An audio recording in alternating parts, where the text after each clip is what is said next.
Have you ever wondered, do I have OCD symptoms or am I just overthinking? So here's the truth. OCD is not just about lining things up perfectly or checking. OCD is very invisible and there's a lot of mental checks, loops, obsessive intrusive thoughts and rumination. In this video I'm going to share with you the signs and symptoms of OCD, and also I'm going to share with you some stories from my own past experience. Hi, I'm Linda Culleton and I've helped over 1,000 people gain relief from using natural, profound practices for OCD. Because the sooner you can actually recognize the signs and symptoms, the sooner you're going to be able to break free from this and actually get the help that you need. So one of the first signs of obsessive compulsive disorder is intrusive thoughts. But I just want to be clear, there's a difference between intrusive thoughts and obsessive intrusive thoughts. So humans, by our very nature, will experience intrusive thoughts and intrusive images. This is a natural human experience. The difference between intrusive thought and obsessive intrusive thought is the obsessive nature. The obsessive intrusive thoughts or images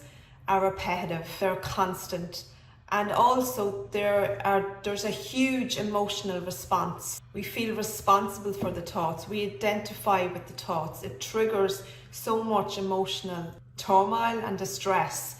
That is the difference between just having an intrusive thought that randomly comes in and leaves and having obsessive intrusive thoughts or images. So we feel very responsible for them. So for me personally, that experienced obsessive intrusive thoughts and images, this was constant. My only relief at the time was sleep. So they were driven from very much focused on them, very much worried about them, very much distressed about them, and that's all I could think about was really, how do I get rid of them? So that would be a very much a sign for you to look at within yourself. So the difference mainly is that they're obsessive and they create a huge emotional response within your body, and you feel really distressed. They're very, very frightening for you. You feel very scared, you feel very unsure, uncertain, and there's a lot of inner turmoil inside. So these obsessive intrusive thoughts or images usually lead to the second sign, which is compulsions. Compulsions are things that are done in order to neutralize a feeling inside. Okay, so the compulsions can be many different things for everyone. So there's no one fits all. So this is not like an exact way, there's going to be ones that's specific to you that you do in order to feel better. The reason why we do a compulsive behaviour is because of the emotional response inside. When the emotional response inside is very, very difficult to be with, we do a behaviour in order to counteract that feeling, in order to give some sort of a soothing inside.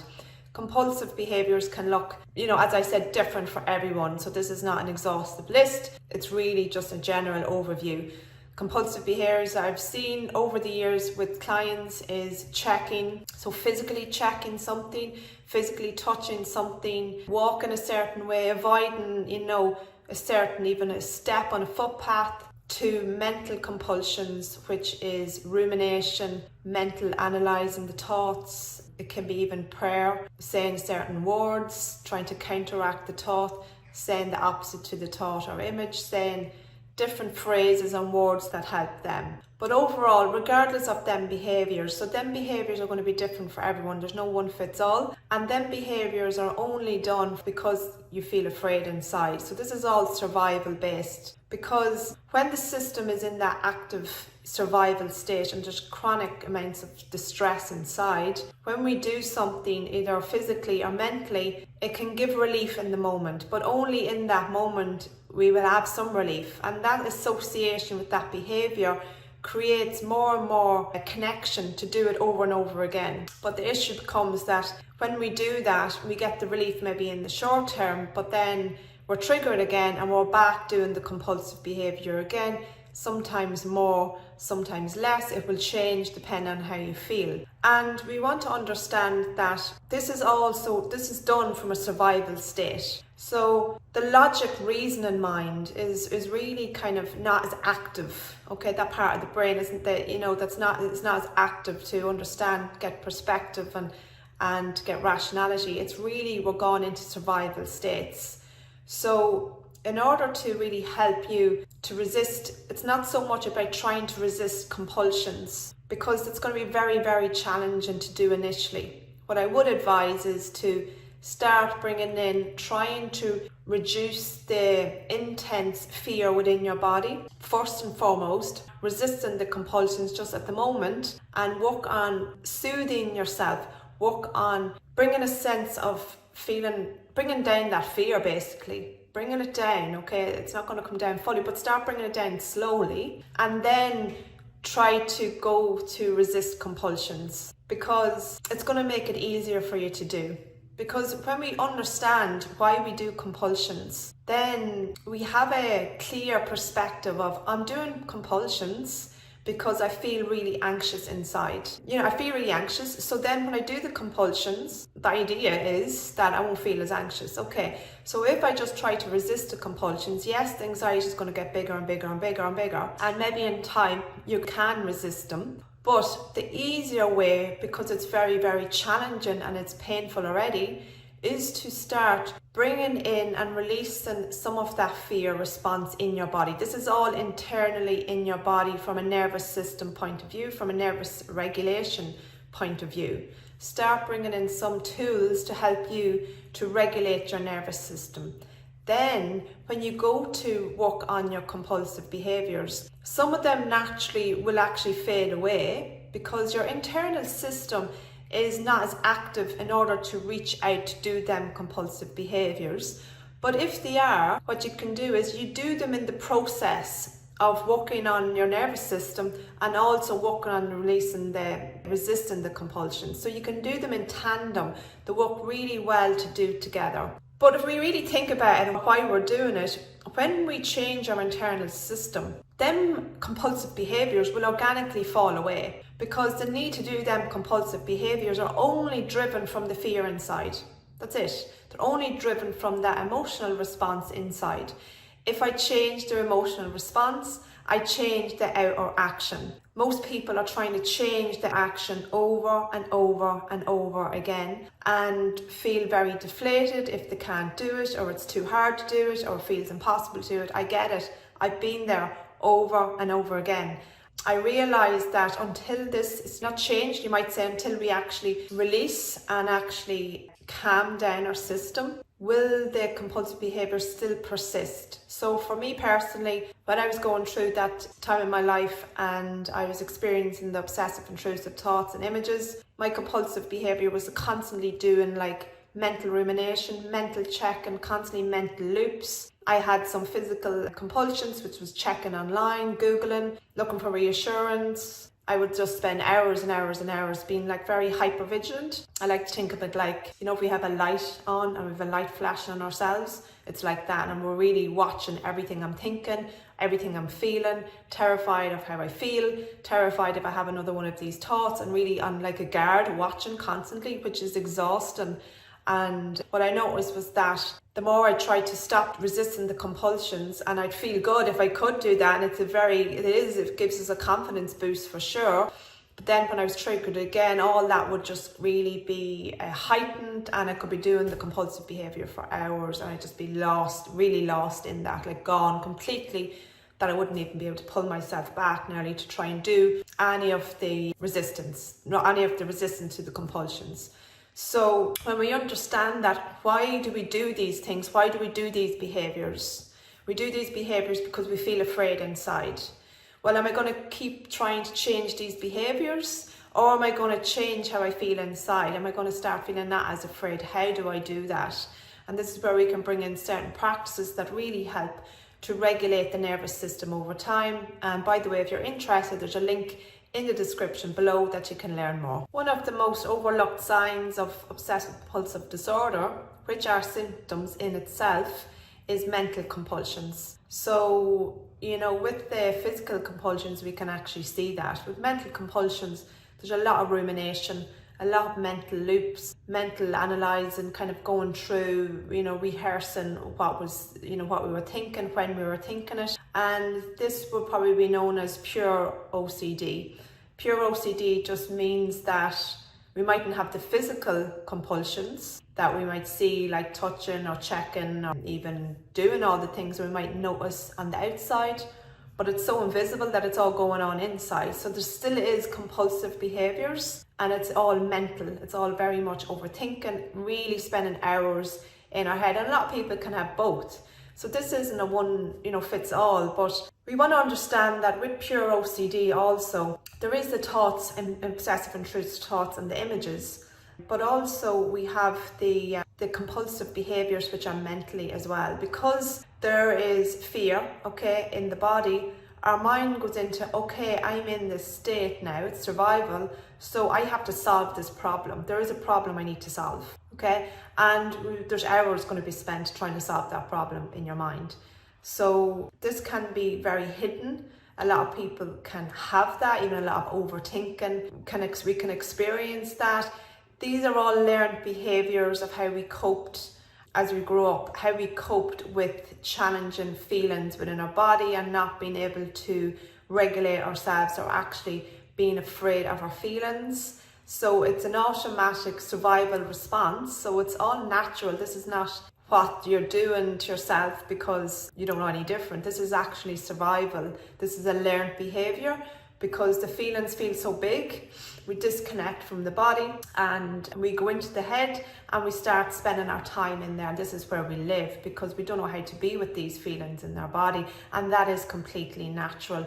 That is completely understandable. So give yourself grace, give yourself compassion, give yourself care, give yourself some understanding, because a lot of people that are in these positions, there's a lot of shame, a lot of judgment. I know for me personally, I had so much judgment on myself that it just became a normal thing to feel like that and think like that about myself, so much shame. So you're dealing with so much emotions mixed together that it is very difficult. So be gentle with yourself, be compassionate with yourself, and understand that this isn't something that you can just switch on and switch off. This is actually learned behaviour and how to cope when it's really challenging to cope and when you feel overwhelmed inside. And with that comes another sign, reassurance seeking. So this is where we feel unsafe inside. So we go out and we ask someone, am I okay? Did I say something wrong? I'm having these, maybe we feel like we can disclose, I'm having these fearful thoughts or images and I'm afraid I could do something wrong. And we keep asking and asking and asking, and the person will say obviously no, and then you feel a bit better, and then you're back asking again, and it never satisfies you. It never really gives you that sense of I don't have to ask anymore. Maybe for a little bit, and then you're back asking again. So for me, I would have just consistently asked people, did I do something wrong? Or I said something to someone and I'm afraid, what if they're annoyed with me?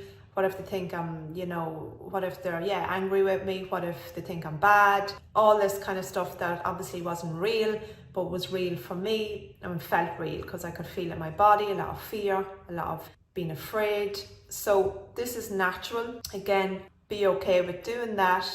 Understand, I think, is the first step of why you do that because of what's going on inside yourself, And as I said, and I keep coming back to that, instead of changing what you're doing as a behaviour, come back into looking at your emotional responses and come back into regulating your own system and actually start to feel okay inside. And as you start to feel okay inside, then behaviours will start to reduce. But over time, it's okay to ask people too also. It is okay to ask at times, but when it becomes this obsessive thing that we can't really cope with our own inner state, it becomes difficult for ourselves, and we really are at the mercy of someone else to tell us we're okay. So we want to start feeling okay about ourselves and actually tell ourselves we're okay by being with these emotions, by healing them emotions inside ourselves, and actually learning how to be your own advocate, be your own person, be your own self. Give yourself that self-talk that you are okay.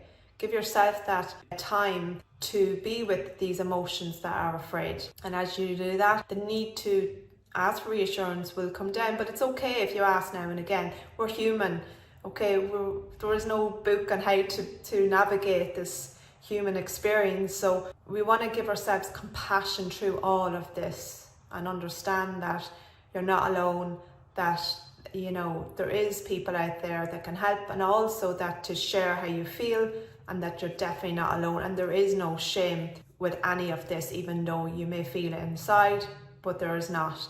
That's our own judgments and own shame towards ourselves, which leads me to the last point, which I feel binds them all together, which is the shame and the self-judgment. So while dealing with, for myself personally, the obsessive intrusive thoughts and images and compulsive behaviours, I was really locked into this prison in myself of shame, of the person I was, that how could I think these thoughts, how could I think these images, what kind of person am I, feeling really responsible for that I even thought these thoughts, and really got myself into a very low place of self-loathing and depressive states because I had put all this shame on myself that I was this type of person. So it is very hard to disengage from these thoughts and see them as, okay, this is what's happening now, this is an emotional response, because we get lost in it and we identify with it.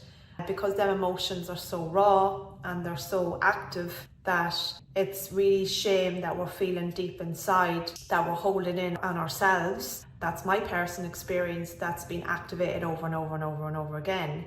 So even when I had, say, like released a lot of the obsessive intrusive thoughts, I could see this feeling of shame showing up in my life in other ways. It didn't just show up with OCD, it showed up in other things as well. So this was an emotional wound, you might say, inside me that actually needed to be looked and actually needs compassion and care and healing over time. So to recap on this video, I also want to share that OCD are symptoms, okay? They're symptoms of emotional repression inside ourselves, of shame, guilt, fear. These are calling your attention, okay? So like any symptoms, if we just focus on symptoms, we're going to be always focusing on symptoms. So we need to start focusing on these emotions inside yourself and start, first of all, regulating your nervous system, bringing down that fear response, bringing a sense of feeling okay in your body, feeling okay in yourself.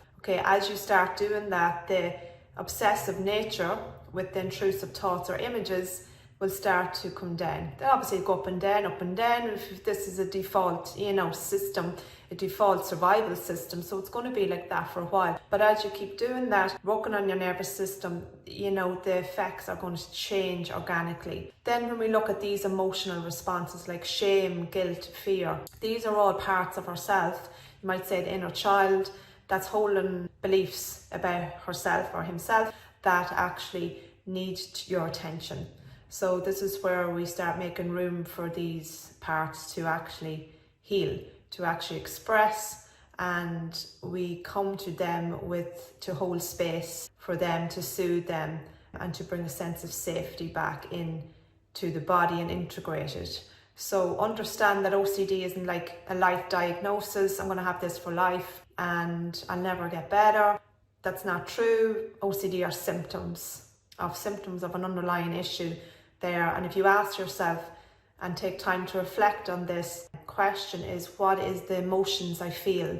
Not so much getting caught up in the thoughts or the images, okay? Because when we do that, it can jump from one image to another, one thought to another. I've seen people over and over again experiencing this type of thought, and then they'll work on that and they'll feel a bit better, and then it moves to this type of thought, okay? So try to, even though if you are there at the moment, it's really hard to not be focused on the thoughts, because you believe that if I can only get rid of these obsessive intrusive thoughts, if I can only get rid of these obsessive intrusive images, then I'll be okay. That's where you are, because that's where I was. That's completely natural, because you deem that them to be the problem. And if I can release them, then I will no longer feel like this. This is normal, natural, you might say, response of the mind to try and control what's going on. But actually, if you can park them, trying to figure all that out, and ask yourself, and journal on that even, ask yourself, reflect on that. What are the emotions I feel every time I have these thoughts, every time I do these compulsive behaviours? What is the emotions I feel? And write them out for like a week.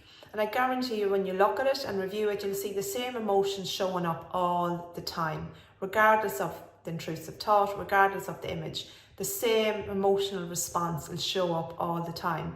And that is the key. That is the key to healing. That is what needs to be, that's what needs attention. That is what them emotions are asking for your attention. Them emotions are the key to change, not the intrusive thoughts, obsessive intrusive thoughts, not the obsessive images, okay? It's the emotional response. And if you can understand that and actually learn, then how do I actually be with these emotions? How do I heal these emotions? How do I bring a sense of calm, a sense of feeling okay in my body, a sense of feeling safe in my body? How can I do that? It changes everything. The symptoms will start coming down organically and over time. So I also have made a video there where I have explained the techniques, and when you get to that stage in your life where you understand now that it's about the emotion response and that you're curious about how to actually take the next step. So I've created a video that can guide you through the various OCD techniques that I've tried, and hopefully they'll be able to give you some information to guide you on your journey. Thank you for listening.